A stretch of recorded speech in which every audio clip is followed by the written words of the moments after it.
Alors, bonjour, aujourd'hui, nous nous retrouvons sur un nouvel épisode d'une série que je vais commencer, où je vais parler des terres, de cette magnifique communauté. Alors, aujourd'hui, on va déjà parler de quelques termes, et oui, j'utilise toujours cette même vidéo, et oui, je l'utiliserai toujours, ça permet de ne pas faire de montage et de gagner du temps. Donc, si vous voulez avoir plus de vidéos, c'est ça.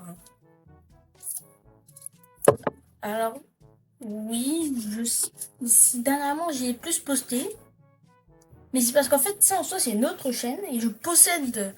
En fait, en soi, je me suis lancée sur 3 chaînes en même temps, mais il y en a une, en fait, c'est pour un pote, parce qu'en fait, en soi, il a pas, il peut pas poster et tout, mais bon, c'est une galère, c'est pas grave. Donc, comme je disais, aujourd'hui, on va parler de slang, comme on dit.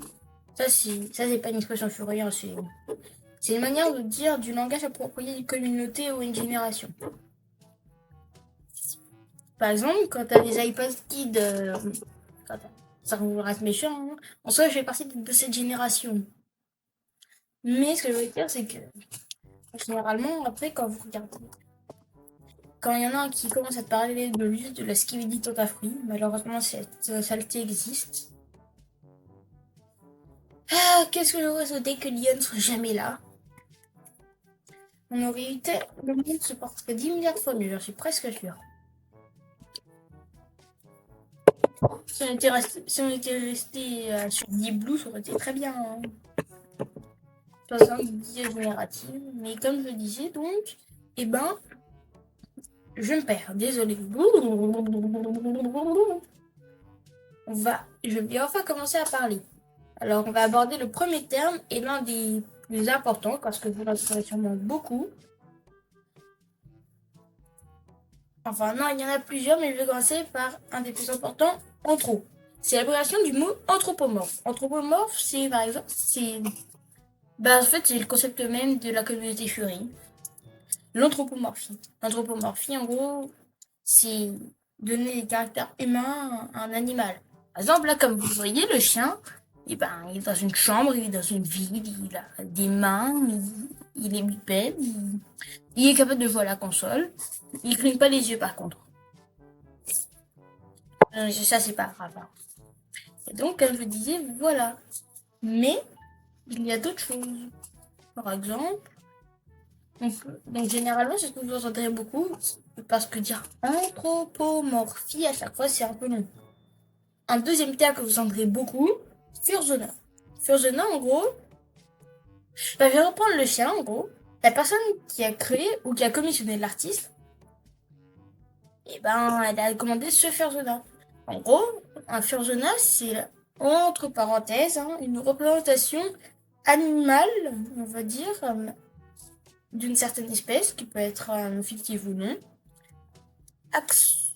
généralement avec comme caractère accentué de notre propre caractère. Comme je le dis, moi, je sais que je l'ai déjà dit, mais moi, bon, mon personnage, je vais choisir parce que il est plutôt très blagueur.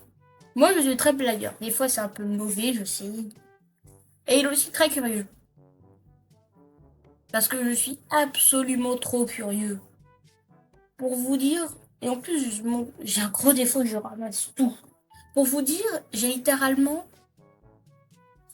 un bout de goudron, même pas de goudron, de mur de mon ancienne école. D'ailleurs, si la directrice ou le directeur passe par là, hein, ouais, j'ai toujours, dans ma chambre, il y a toujours un bout qui traîne.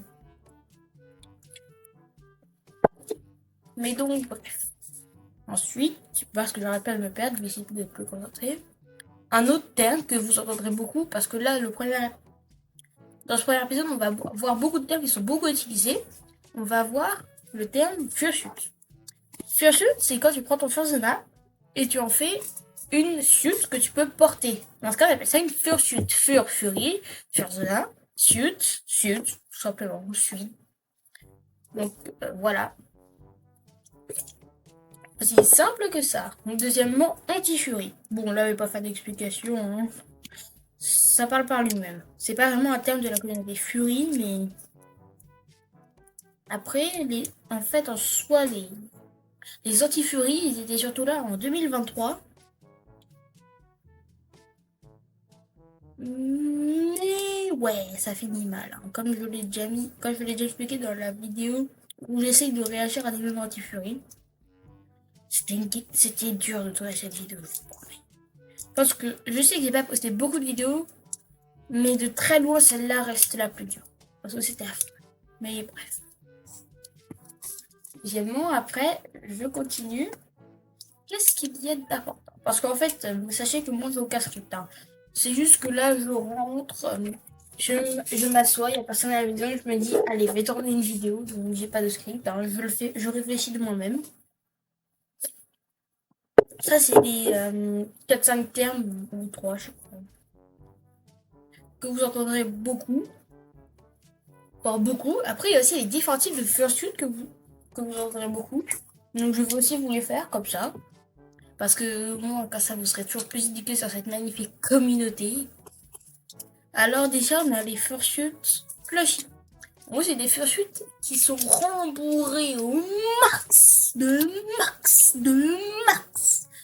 Et donc, en fait, c'est comme une grosse peluche au final. C'est très difficile de marcher dedans. Moi, j'ai jamais essayé. J'avais fait une fursuit. Mais c'est très difficile de marcher dedans, étant donné que bah, c'est plutôt très lourd. Après, on a les faussures réalistes. Alors, celles-là, on n'en voit pas très souvent, mais en fait, elles sont réalistes, donc les dimensions sont plutôt petites. T'as pas des gros yeux cartoony, t'as des petits yeux de taille normale, t'as des semi-réalistes, où là, genre, c'est entre réaliste et tout nu. Tout nu. Et donc, comme je vais en venir, tout nu. C'est le style le plus commun, genre c'est un peu cartoon avec des couleurs vives, des yeux un peu trop grands et des oreilles disproportionnées des fois. Une grande queue. Pas tout le temps, hein. Des fois ils ont même pas de queue. Et donc voilà, c'est principalement ça. Et après... Désolé. Et donc voilà. Après on a les fursuits kemono. Là c'est un style un peu particulier, je dirais. Je sais pas comment dire, c'est semi-réaliste en fait, un peu, on peut dire.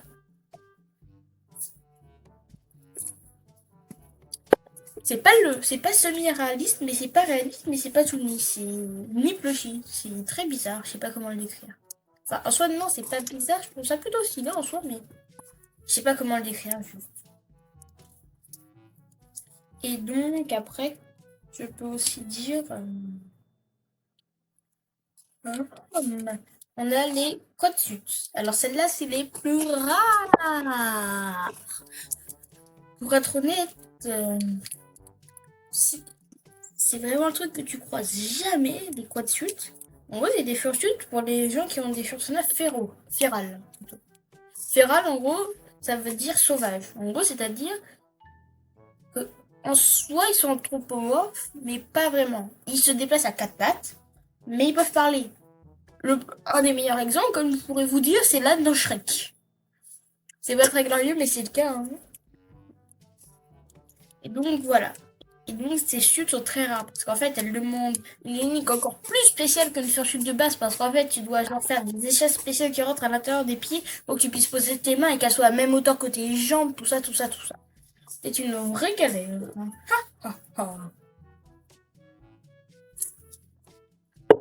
Et donc, voilà, c'est pour ça. C'est un petit épisode de seulement 9 minutes que je suis content. Je vais directement passer à la construction d'une autre vidéo. Parce que je suis très heureux. J'enchaîne plusieurs vidéos en fait sur le même jour.